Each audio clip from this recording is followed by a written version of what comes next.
Today we're going to talk about something that sounds, well, kind of crazy. We are building more solar and wind farms than ever, which is great. But at the same time, we're throwing away a shocking amount of that clean power. We're going to look at why that's happening and explore a really surprising potential solution: green hydrogen. Yeah, it sounds completely backward, doesn't it? We're in this huge push for clean energy, but the more we build, the more we have to just switch off. And look, this isn't some small little glitch in the system.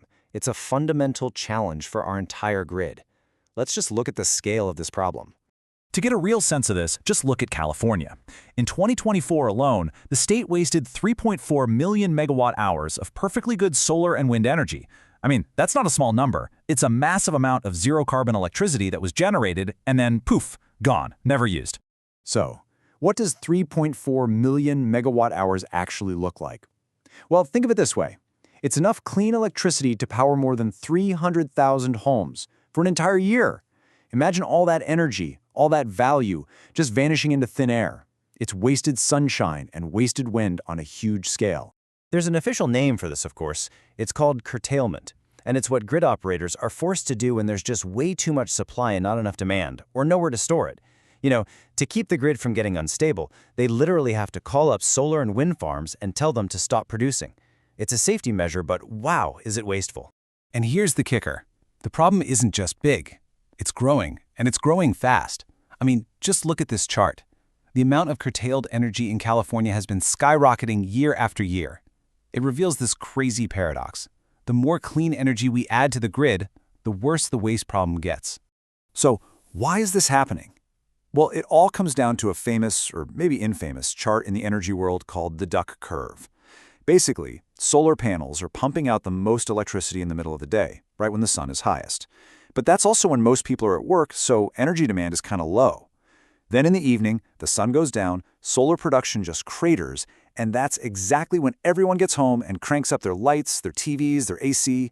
This mismatch creates a huge glut of power at noon and a huge deficit in the evening.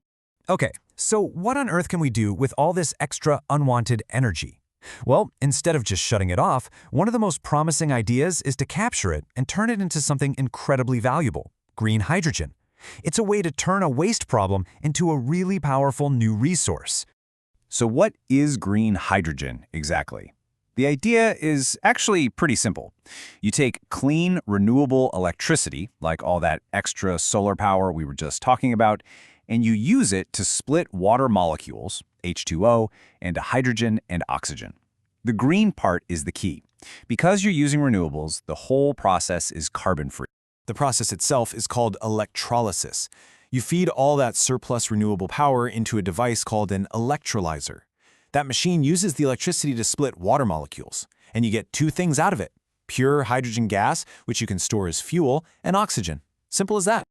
Now, I know what you're probably thinking. Hey, when I think of storing renewable energy, I think of batteries. And you're absolutely right. Batteries are a massive part of the solution. But hydrogen plays a different and really important complementary role. So let's compare the two. I absolutely love this analogy. Think of it this way. Batteries are like sprinters. They are incredibly fast, super efficient, perfect for storing energy for a few hours to help smooth out that daily duck curve. Hydrogen, on the other hand, is a marathon runner. It's built for the long haul, storing huge amounts of energy for days, weeks, or even across entire seasons. Like storing the summer sunshine to use in the dead of winter. And this table really breaks it down. Look, batteries are the clear winner on one thing: round-trip efficiency. They give you back about 90% of the energy you put in. Hydrogen is way less efficient, more like 30 to 45%, because you lose energy in the conversion process. So why bother? Well, the answer is in the use case. A hydrogen facility can last twice as long as a battery system, and most importantly, it's designed to store massive amounts of energy for weeks or months, something that would be insanely expensive to do with batteries today. They're just solving different problems. Okay, of course, if this were easy, we'd already be doing it everywhere. The truth is, the path to a real green hydrogen economy has some pretty significant hurdles that we have to talk about. The biggest barrier, by far, is cost. As this quote points out, for green hydrogen to even compete with the dirty hydrogen we make from fossil fuels, the electricity has to be incredibly cheap. And this is where our story comes full circle. Remember all that curtailed, wasted renewable energy we started with? Grid operators are often willing to pay someone to take it off their hands, which means its price can be zero or even negative. It is the perfect, ultra-low-cost ingredient for making green hydrogen.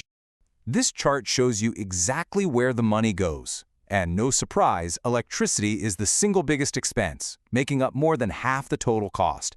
The next big thing is the upfront capital cost, building the plant, buying the electrolyzers. Tackling both of these is the central challenge right now. So to kind of sum it up, the major roadblocks are pretty clear. You've got the high costs we just talked about. We also need to build a whole new infrastructure, pipelines, storage tanks for this stuff. And since the process uses water, we have to be really smart about where we build these plants, especially in dry places. And finally, the market rules themselves just need to catch up to support this new tech.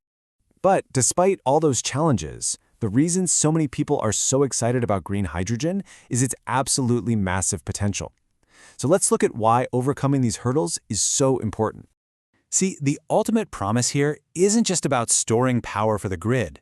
It's about cleaning up the parts of our economy that are the absolute hardest to decarbonize, what people call the hard-to-abate sectors. These are things you just can't easily run on a battery, and they are responsible for almost a third of all global CO2 emissions. So what are these sectors? We're talking about heavy industry, like making steel and cement, which need incredible amounts of heat. We're talking about long-haul transportation, the giant trucks, the massive cargo ships, the airplanes that move everything around the globe. These are all areas where batteries really struggle, but hydrogen fuel could be a total game changer. And the potential climate impact here is just staggering. Right now, most hydrogen we use is gray hydrogen, which is made from natural gas and creates a ton of emissions. Just by replacing that old dirty stuff with green hydrogen, the International Energy Agency says we could get rid of 830 million tons of CO2 every single year. The really good news is there's a serious push to make this a reality. Major policies, like the Inflation Reduction Act in the US, are pouring billions of dollars into the sector. They're offering huge tax credits for making clean hydrogen and funding the development of regional hydrogen hubs to build out all that crucial infrastructure. This is the kind of stuff you need to really kickstart a market. Which brings us right back to our main question. We've got wind and solar giving us clean electricity. We've got batteries for short-term balance. But to really clean up the toughest parts of our economy, we need a way to store and move massive amounts of clean energy for long periods of time.